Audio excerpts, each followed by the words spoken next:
Hello brains and employers of brains. As many companies have already discovered, neurodivergent brains, like ours, can be extremely valuable in the workplace. But for them to truly shine, it's important to address the challenges they face. Luckily, workplace accommodations for ADHD are typically cheap, easy to provide, and can make a huge difference in productivity. So why aren't we using them?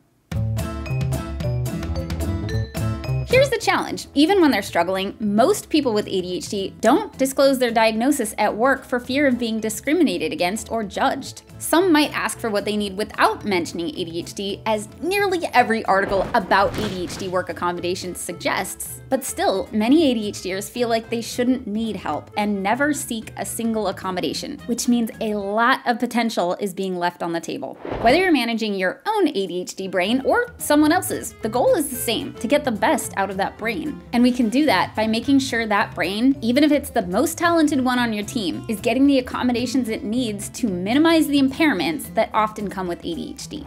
How? You gotta lift, bruh. Not that kind of lift. That kind of lift. Check it out, it's an acronym. I'm businessing. L. Learn about ADHD. Often managers don't understand how ADHD brains work, which is understandable, or they don't realize their employees have ADHD in the first place, also understandable. So they waste a ton of time, energy, and even money on tactics that don't work for ADHD brains, which, understandably, leads to a lot of frustration and discouragement for everyone involved. When you're using the wrong user's manual, it's a lot harder to get the results you want. No! You're supposed to make smoothies! So if you want your tactics to be effective, it's helpful to learn what ADHD is and what it isn't. For example, even the name, attention deficit hyperactivity disorder, is misleading. We don't have a deficit of attention. We have trouble regulating our attention. Not everyone with ADHD is hyperactive, and while it is considered a disorder, it can also come with strengths: being innovative, entertaining, great in a crisis. I did a TEDx talk about ADHD, which you can see here, and I linked to some great resources about ADHD in the description below.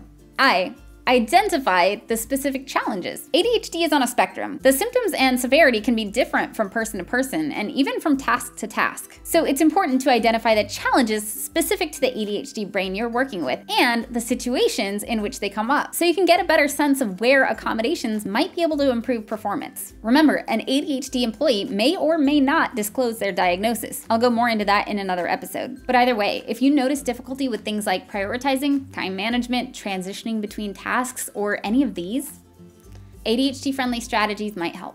If you're the one with ADHD, consider talking to human resources about your particular ADHD challenges and what your options are. You can even ask them to keep it confidential while you decide whether or not you want to disclose. F. Find accommodations that can help. Accommodations have to be reasonable, and they don't excuse an ADHDer from doing their job. They're just tools and strategies meant to keep us from tripping over the invisible obstacles our ADHD brains like to throw at us, so we can be our awesome, shiny, talented selves. In other words, realize our actual potential. The best source for ideas for accommodations can be the ADHDer themselves. They usually know their challenges best. But AskJan.org is also an amazing resource. Attention deficit?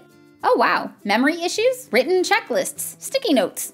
Trouble with prioritization? Provide a cheat sheet of high priority stuff. These are really good. Accommodations like these are totally reasonable to ask for and implement, and while they may seem small, they can make such a difference. For instance, at my last job, I'd spend a lot of time at the end of the day when I was tired and my meds had worn off, struggling to organize paperwork. My managers, thinking I was just being lazy or riding the clock, would often interrupt me with a "hurry up," which would make me lose track of what I was doing and I'd have to start over. This happened a lot. The solution? Staplers at every workstation. Always having a stapler nearby meant I could organize my paperwork throughout my shift. A couple extra staplers for me were the difference between leaving work happy or frustrated, and whether or not I went into overtime. Bonus, they were helpful for other employees too. Most ADHD accommodations are like this. The benefits seriously outweigh the cost. So addressing these challenges is doing everybody a favor. So if you have ADHD, ask for what you need. If you employ somebody with ADHD, encourage these requests. If you're your own boss, take yourself out to lunch and identify what challenges you've been running into and what might help.